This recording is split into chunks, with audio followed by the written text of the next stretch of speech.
All right. How's everybody doing this evening? Of course, my name is Kent and the channel is EOS San Diego, and hopefully you can see me all right.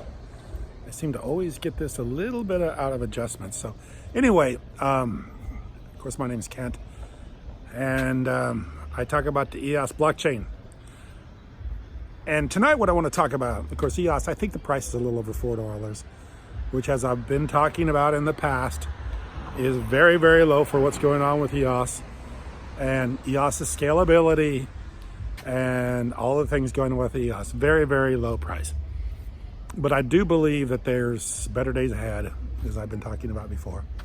And I also believe that there's more people interested in EOS, as you can see with the people coming in as block producers. There's a lot more block producers than there used to be, and there's a lot more interest as far as exchanges and things like that becoming block producers.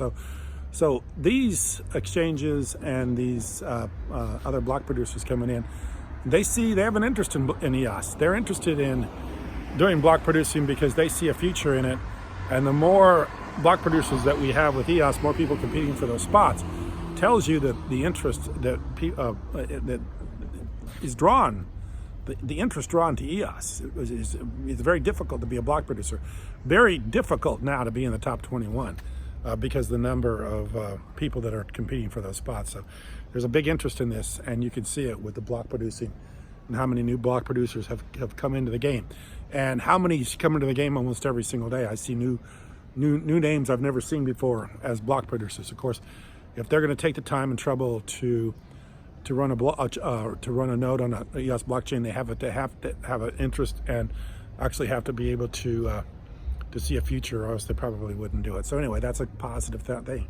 A lot of people interested in being block producers. It's pushed some people out, and a lot of new faces have showed up. So anyway, a lot of competition there. And of course, we're in that competition, but we're way back. We're way back. Right now, we're more focused on our application. We're more focused on getting our challenge app up and running and have people use that. That's what we're focused on. So anyway, that's what's going on with EOS right now. And I want to talk a little bit about the big picture. I want to talk about the bigger picture sometimes, because so much of blockchain has to do with the big picture, the big economy, the big things going on in the world today. And I noticed today that China is retaliating for the trade war, the trade tariffs that Trump has put on China for the goods and that they bring to the United States.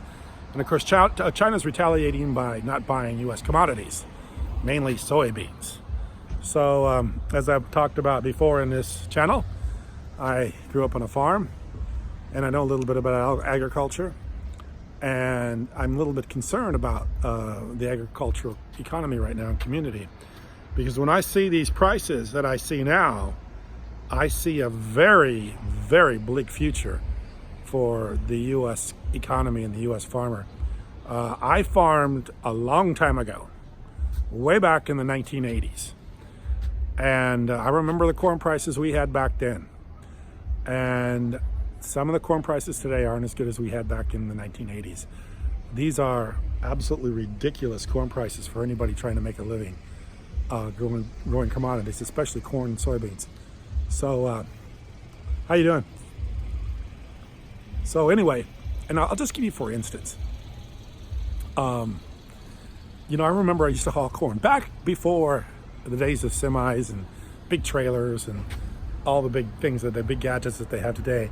And I had a truck, carried about 500 bushel of corn, and I used to haul corn into the granary or the feedlot wherever we were going with it. And I remember that corn, that 500 bushel of corn, it used to bring right around $2,000 in grain. I figured today's prices, I think corn's a little bit over $4. It's same 500 bushel corn in the same truck I would have hauled it in back then. It's still worth about $2,000. That was the 1980s. So these prices are ridiculously low. You talk about ridiculously low EOS prices. You got ridiculously low corn prices and soybean prices. I never raised soybeans because it wasn't good for our area, but I raised a lot of corn. And I can tell you $4 corn is no moneymaker. In fact, that's a good way to go broke, raising $4 corn. And if I'm talking to any farmers out there, you know very well what I'm talking about. $4 corn does not pay the bills. And of course, the only thing that's gone on here recently is there's technologies now that allow people to grow corn with very little tillage. I mean, basically minimum till, no tillage. Back when I was farming, we worked the ground. We used to plow the ground. We used to cultivate the ground. We used to do all these different trips over the ground. Today, you could basically take a weed field and plant into it and then spray whatever these new chemicals are onto the field, and you don't have to do any trips over the field. That's something that they're gaining advantage on. They're also gaining advantage on hybrid seeds that grow much more bushels per acre than it was when I was farming. But that only offsets so much. I mean, if you have hybrid seeds that get a higher bushel, guess what? You're going to be paying more to buy those seeds too. So this is a very bleak future for the economy as far as the commodities are concerned.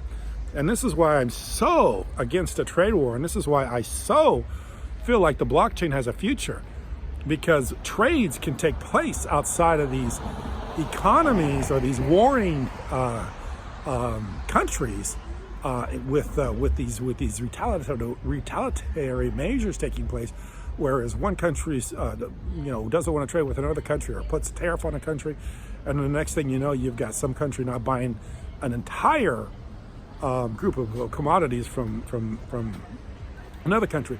This just isn't right, and this isn't the way the future should be run. It's like I was reading today about the farmers. Even though the farmers are getting hurt very, very badly today, they're still supporting Trump and his policies.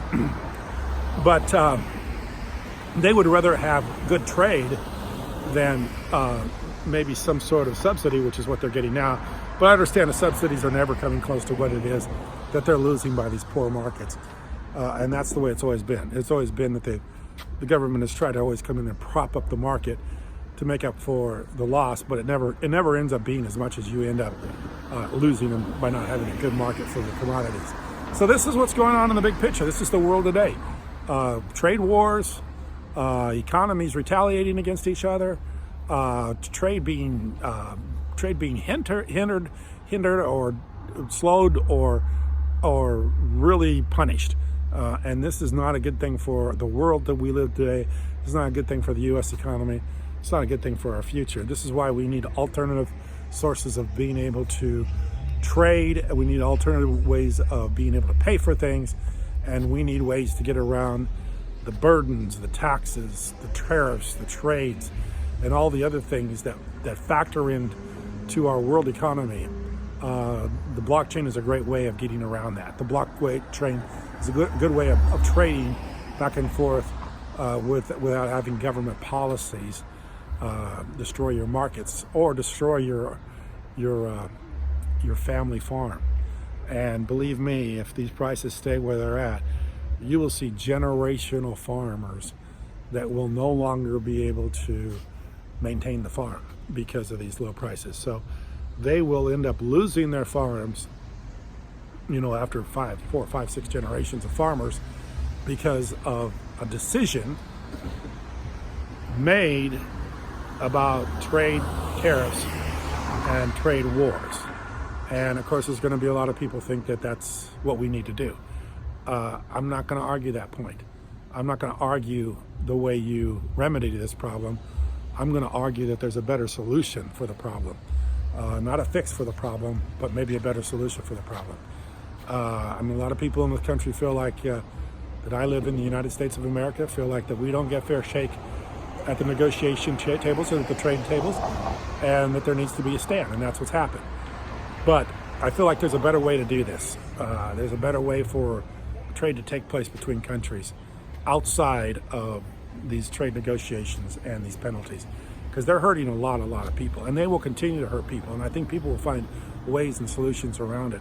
And that's what I hope people are seeing today with the blockchain. What they're seeing today with being able to do something, outside of the U.S. currency or outside of the U.S. trade policies, that you're being able to come up with some other solution or idea, and some other hope for a financial future, for some sort of financial way of trade. So anyway, like I say, today I just want to talk a little bit about the commodities, because I did notice today that China is not buying the commodities that they usually buy, or if they're buying any, I don't even know. But this is definitely going to be a problem for a lot of people.